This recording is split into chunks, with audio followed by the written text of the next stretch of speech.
Hello everyone, my name is Leo Kelly and I'm here with Hendrik Koopmans, and we're here to do a quick interview on working abroad in the security industry. So Hendrik, would you mind telling me a little bit about yourself, please? Well, thank you firstly very much, Leo, for inviting me to share a bit of my insights and my journey moving from the UK, England, to the Netherlands. But before we start, maybe just introduce myself. As you said, Leo, Hendrik Koopmans. I'm 20, what do you think? You're 27 years old, and currently working in the security industry, which I actually never thought I would be doing, considering my background. I have a background in product development. I have a master's in industrial design, engineering, and management.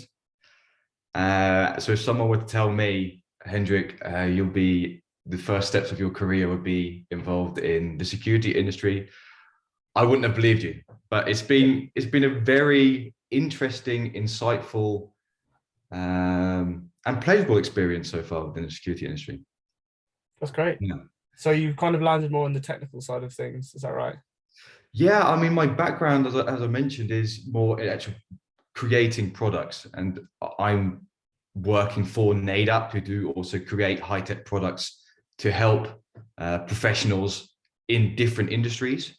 Yeah. I happen to roll into the security industry, so the product development side very much suits my background. Yeah. But the industry in which I find myself is something that I have had very little experience in. But it's been a very eye-opener, especially with my preconceived perception of the security industry. And I thought that my background would be, I wouldn't say a hindrance, but I never imagined that my background would be so beneficial to the role and to the industry that we are both in. That's great. That's great. So what was your preconceptions of the industry then?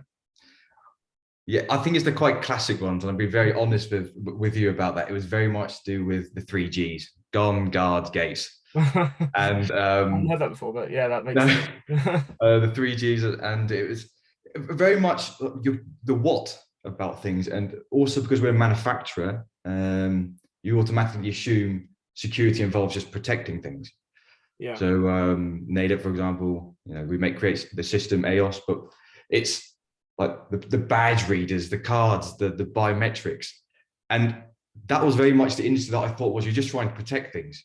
And through conversations, through discussions like this with you, but also with more with other senior management or security directors, I came to realize that there's a big need to really understand the business part of things. And that was something that would really open my mind to the complexity and to the challenges that so many of the security professionals on different levels are facing.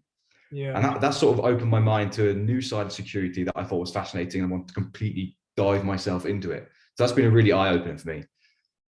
But it wasn't there at the start. Yeah, I remember when we met at the ASIS Winter Seminar, you were saying the importance of having a good business acumen was more valuable in the security industry, and you feel like you've kind of honed that. Is that right? Yeah, I'd say it's about having a good balance between the two. Yeah. I think when I look at security, it's also the new age security. When people tell to me, Hendrik, I want security to be able to demonstrate that we contribute to the overall mission of my organization. And some people are struggling to do that, which is completely understandable. And that was what it was for me, is how do we in the security industry find a balance between, on the one side, accessibility, so the right people are the right places at the right time, and then protection. So I think the protection side part of it's been highlighted more in the traditional way, and less so the accessibility in terms of, let's make sure that the right people go to the right place so that we can demonstrate to the business that we're being as efficient and productive as possible. And I think that balance of having one side the experience of being able to mitigate risk, on the other side, be able to, with accessibility, how can we demonstrate that we're actually generating opportunities for the business, that we're not this cost center that's a buzzword that everyone keeps telling me about, with this cost center, but well, actually, opportunity realizers. That's a bit of a buzzword that I tend to use. Keep them Or, coming. or enablers, and Yeah. it's very difficult, and it's very difficult to demonstrate that. But I hope, and I see that around me with those pioneers or those future leaders in the industry. They're very much in the forefront of how can we do that, and I can see there's movement in it, but I think it can be even better. So I'm very positive about the future, but sometimes I think it can be quicker, especially when I see the environment that many of these security professionals are operating in, the complexities, you're talking about the uncertain world, the complex world, ambiguous, all those sort of things that people keep throwing at me, and they say, Hendrik, I need to deal with this. Help me. I don't have the answer 1, 2, 3, but I'm sure we can have a conversation about it. Okay. Yeah. Great. So going back to your past, you grew up in the UK and then you moved to the Netherlands for work. Would you like to talk a little bit about that and that transition? Yeah, sure. I feel like an old man, so let's go back in time. It's really not that far. It was really not that long ago. About 6, 7 years ago, I moved from the UK, from England. I grew up in Cambridge, to the Netherlands. You can probably tell from my name, it's not the most English name you've ever heard of. It's because I have a Dutch father and an English mother. Okay. So the Netherlands was always on the radar. And for university, I wanted to try something different. Yeah. Also to do with our friend Nick Clegg made certain promises that he didn't that he didn't do. So the Netherlands and the rest of Europe, it was also an option for me to investigate. And I ended up rolling into university in Enschede, which is on the border of Germany and the Netherlands. And I started there doing a study of creative technology, which is basically a combination between computer science and product design. And then a master's in industrial design engineering with a specialization in product management. And from then, as I mentioned before, it was just more of a coincidence that I happened to roll into security, and I've been loving it ever since. Especially all the individuals that I've been speaking to have been really open, especially someone who has no background or had no background in security, and I've been greeted with open arms, especially within the ASIS communities. There's another VBN here in the Netherlands as well, so it's been really refreshing. Yeah. So you're part of the ASIS Benelux chapter, is that correct? I'm actually now part of the ASIS UK chapter. I was first the Benelux, and now I've shifted to the UK. Okay, great. Maybe because I'm missing my roots or something. Does ASIS operate that you can only stay within one region or country? Yeah, they do. If you want to be part of the certain different events, I see. Certain chapters, then I was first at the Benelux, went through a few of those chapters, and I also want to go to the UK chapter, and I couldn't do both, so I thought I'd shift for another year, for this year, then to the UK, and now part of also the women in security, and try and get more involved in the young professionals, especially because I see so much opportunity for diversity, inclusion, especially considering, as I mentioned before, the environment in which we're now in. It's so complex and so diverse, and to be able to deal with certain problems and complexities, you need that, and we need that a lot more in the security industry. So when we talk about problem solving, when we talk about being more innovative, better decision making, all those sort of things clearly shows that diversity helps in that, and I'm really hoping we can push that forward in security, but that's for another seminar.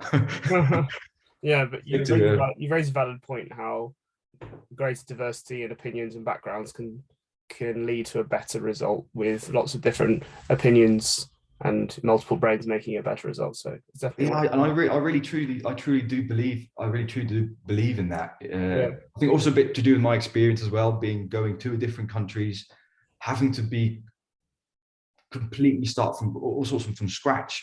You learn different cultures, you learn how different people tick. You have to ask more difficult questions and really try and understand certain situations. So I'm a massive force for that. That makes sense. And what was your experience like of the Benelux chapter? Oh, both are really great. I mean, I Yeah. remember going to certain different events and meeting certain individuals, and I think that's for me is the what's been so beneficial is meeting people and individuals that have so much more experience than I have had, and also them being able to share that with me, and not in a bravado, macho way and show me, I'll show you. I mean, don't get me wrong, there are certain individuals that that are like that, but a lot of them were very open to tell me their experiences, their challenges, what they find difficult, their future perspective of the industry, what needs to change, what's going well, and that's what I love. It's also my job, so so That that helps. works in well. That definitely helps. Yeah, I've really enjoyed it. Yeah. that's great. So would you ever consider living outside of and working outside of Europe? Oh, I'd always say yes. Yeah.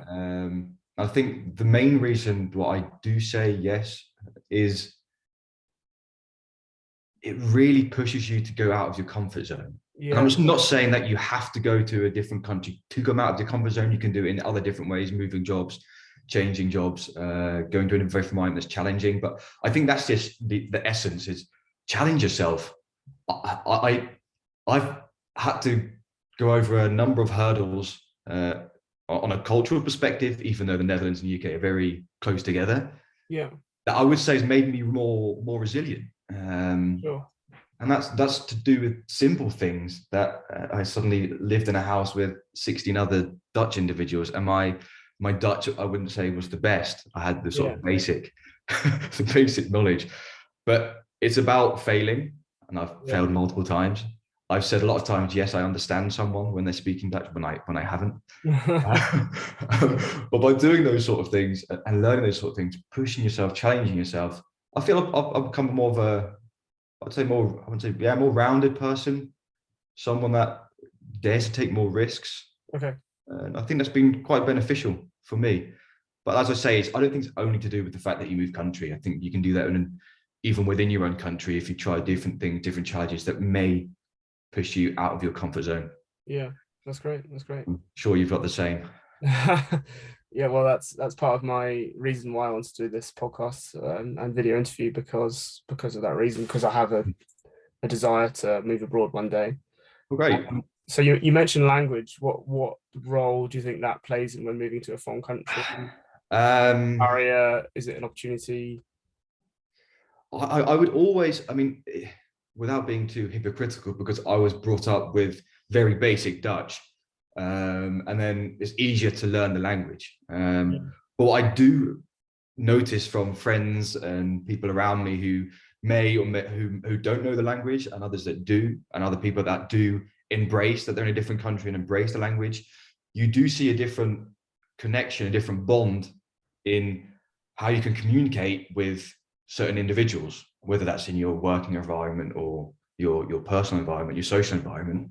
I feel that you're more accepted into the community in which you're in. Yeah. A lot of the times, because there is a language barrier, and if you didn't know the language, you're automatically attracted more towards people that speak the same language. Yeah. I mean, that's inherent to who we are. Yeah. And that's why I also enjoy speaking English. So someone like like can now suddenly speak English. Yeah. It is great for me because I'm speaking Dutch pretty much every day. Yeah. And there's something there, there's that connection that's always going to be there. So without having the language, that's more difficult to adjust to. Having said that, you can still, of course, you can still go a very long way. And it's just about accepting the culture, accepting the people around you for where you are. I mean, I always feel that you're a guest in someone else's country. So being able to stay true to who you are, of course, keep all your core values and all those sort of things, but by embracing the language, embracing the differences, Yeah. That's part of it. And if you can, and if you do go to a different country, I would always recommend doing lessons. Give it a go. Yeah. Always try it. Because I think you definitely understand people at a different level. Yeah. Like if I look at myself, when I speak Dutch, I'm different. I can come across more different than when I speak English. Yeah, I know what you mean. Yeah, I know what you mean. Yeah. In some ways, learning a new language, I found when I was learning Spanish, I ended up saying words that are really formal and Yeah. are Yeah. really out of the blue to a local, and they would be like, "What are you saying?" Like, so it's Yeah. hard to get that cultural balance. No, you're completely I right. found in Spain. I remember when there's normal to do is you literally translate from a language to your own language. Yeah, I remember translating a lot of Dutch sentences that people would tell me, even in a work environment or a social environment. I'm thinking, whoa, I understand why people may have a preconceived perception that the Dutch are more direct. yeah, It's never meant to be direct because that's just their language and how you right. speak, and that's how you go. That's how you get along with it. But So in interesting. English, we're very polite. So the idea that someone says like, "Put that in the cupboard," you'd also automatically appreciate a "Could you please put that in the Yeah, cupboard," and yeah, not "Put that in the cupboard." You're thinking, okay, hold yeah, on, yeah, hold yeah, on, that's quite direct. And then yeah. me I'm with being you. English, I'm thinking, oh, well, I'm not gonna do that. But I think that's the beauty of it as well, Yeah, being able to understand that actually my perception of what he meant is not was not his intention, sure, sure. and understanding his intentions, then you're fine. I mean, that's fine. But it always makes me laugh with those sort of things. I'm thinking, oh, if I've literally translated that, that comes across really, really quite harsh. Do you think you've become more direct as a result, living in the Netherlands? um, I think you certainly. I think for me personally, I certainly have brought certain aspects from the Dutch culture that I think, oh, Yeah, I'd like to. I should. I appreciated that myself. I yeah, think someone else would appreciate it if I was also like that yeah, directly with them. I mean, they also say the Dutch is also they're very efficient in it, and that's something that I've also really enjoyed. Is like sometimes a meeting is a meeting. Like you get in and bam, bam, bam, yeah, you get through it, and yeah, that's that bit of efficiency. That's something that I've really much appreciated. And to be honest, living there now for 7 years, it felt like I was a child again when like your parents or people around you were these people that influenced how you would be. I remember picking up little things from different people about yeah, how they interacted with each other, thinking, "Oh, yeah, that's quite interesting. I'd love to use that yeah, and apply that to myself and see how that goes." So that's been interesting. And sometimes it works, sometimes it doesn't. But where are you looking? You said you fancy going to a different. yeah, yeah. So that kind of brings me on to my next question, Yeah, nicely, because I actually visited Zurich and Amsterdam last year with a view to potentially move there, but the impact of Brexit as a UK citizen without an EU passport means yeah, it's incredibly challenging to be hired in the EU, yeah, including Switzerland, which is not part of the EU, but it's incredibly challenging because they have to pay a premium and the whole thing takes longer. So any hiring manager is much more likely just to take an EU citizen. Have you noticed that in NEDAP and in the Netherlands? um, yeah. I can't say I haven't noticed it. I think with Brexit, there's an air of uncertainty. I Yeah, mean, it was very uncertain. I mean, it took such a long time that because of the uncertainty, no one really knew what was all going to happen. yeah, But now it's well finalized. It is more challenging if I would say more challenging, but there's more steps have to be taken yeah, that makes it more difficult than if you were to be still part of the EU. yeah, So you have in the Netherlands, you have the GVVA or a single permit, which you may or may not about, or the highly skilled migrant permit. yeah, There are a yeah, number of different aspects that organizations, if you were to work like a work permit for an organization, they would look into.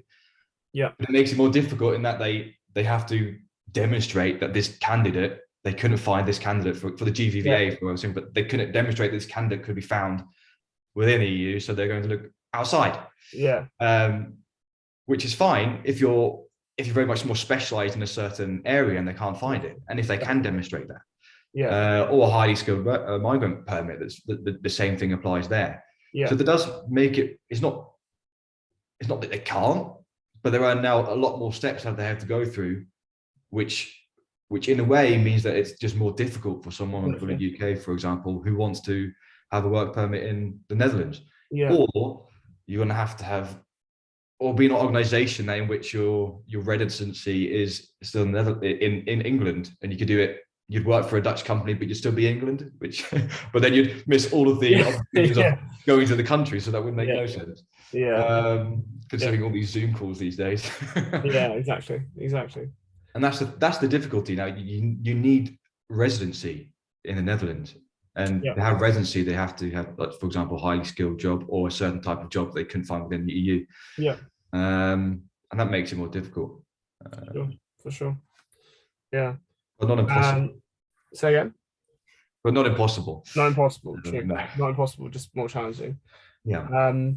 So just following on from this conversation, where would you say in Europe and wider are the best hubs in the world for the security industry? Have you traveled outside of Europe for work, or if not, just within Europe? Yeah, within Europe, I mean, I can see very much differences in per country for the security industry. I also think one of the biggest things I would look into is the organization itself. Yeah. I think that's vitally important.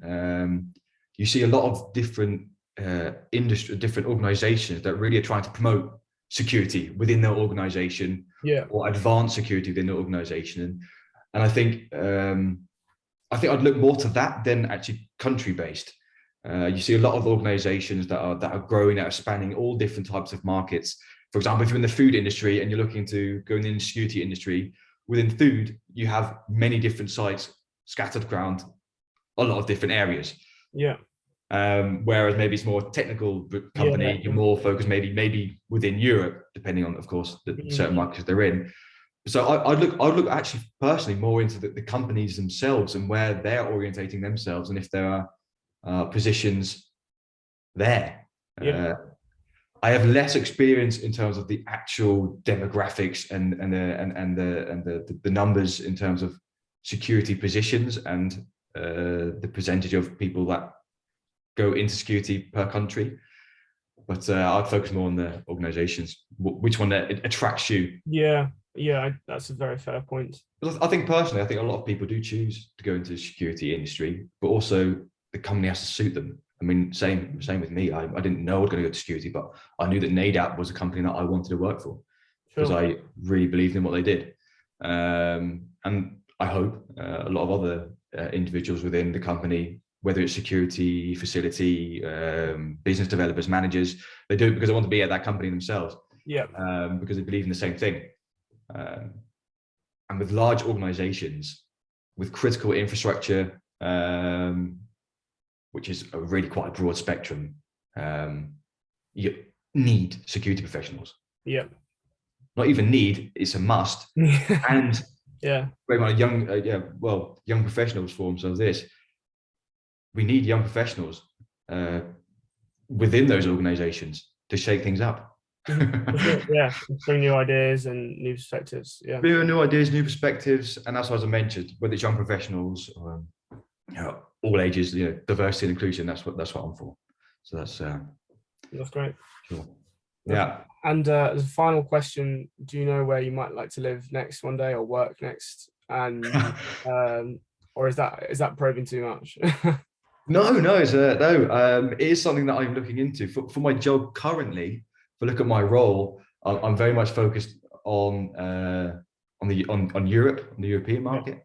Yeah. So I've been really focusing basically on the UK, Germany, Benelux, and they're all very close to where I am situated. I've also had for example, my experience with moving to a different country, moving to a different culture. Yeah. I think I'd love to go back to the UK at some point. Yeah. But that's more personal, be close to my family again. Sure. Even though it's not that far, but it's surprising how little then you see them. But especially now during Corona. Yeah. But I think if I were to move again, I'd like to do somewhere completely different, where I'd get a massive culture shock. Yeah. Something to really push my boundaries again. I think I'd love to do that. And what country that is, I'm not sure. I'm not sure, You'll but see. I'm always open for it. If an opportunity does arise, it'll be something I'd have to think about, because you do leave a lot behind. Yeah. And how have you No, found that? I found that, I'm completely honest, in the first 4 months, I found it extremely challenging. Really? You feel very lonely, and Yeah. Yeah. especially when you're at university and you've got a room that's the size of a shoebox. Yeah. Yeah. You can feel very alone sometimes, even though I did know the basic language. It's just a massive change. Yeah. You do feel a bit of an alien coming into a different country. Yeah. But happily, and I'm sure all the people that I've spoken to who have moved, there are certain individuals that you come across, certain people that just look at you for who you are and not your background, that you lived in England, for example, and they really help. And slowly but surely, I think it took me about maybe 6 months, maybe a year, to really feel part of the Netherlands. Yeah. Yeah. And Yeah. I would say to anyone who does think about doing it, is take your time. Mm-hmm. Don't expect it to be quick, Yeah. because it's not. It really isn't, and that's part of it. It's part of the process. Yeah. But don't expect everything to be done in your way or the way that you're used to, because you just won't. So really spend the time, and even with your employer, sit down and say, look, I want to spend the first half year, same as I did the first half year or 3 months, however long that may be, to really understand the company, to really understand the people, Yeah, for sure. to really understand the culture, because only then you can really be effective in your work. It's so true. In your social life, and Yeah. to get the room to do that, really try and do that. Yeah, it's so true. I think that's so important. And once you've kind of worked through that, your work just flows much more seamlessly. Yeah. Just like pushing an open door. So it's a lot easier. Because I think you can get quite frustrated if you were to be very quickly, it's okay, I want to put my fingerprint in. And I think it's a very natural thing to do, is to say, I'm coming to a new job, I want to show people what I'm made of, and what I can mean to this company, or to my social group. But take the time to really understand, okay, what environment am I in? What's the context? What are the people? Who's around me? I think, and then, okay, I get it now. And you probably then tweak your approach to how you want to perform. And I think that's, I mean, if I told, now I'm really old, if I told my younger self, yeah, I think that would have been a better place to start than, I think that'd be the best place to start. Give yourself some time. Okay. And it's okay. That's great. Thank you very much, Hendrik. And no problem. Thanks for your time, and look forward to seeing you next time. Will do.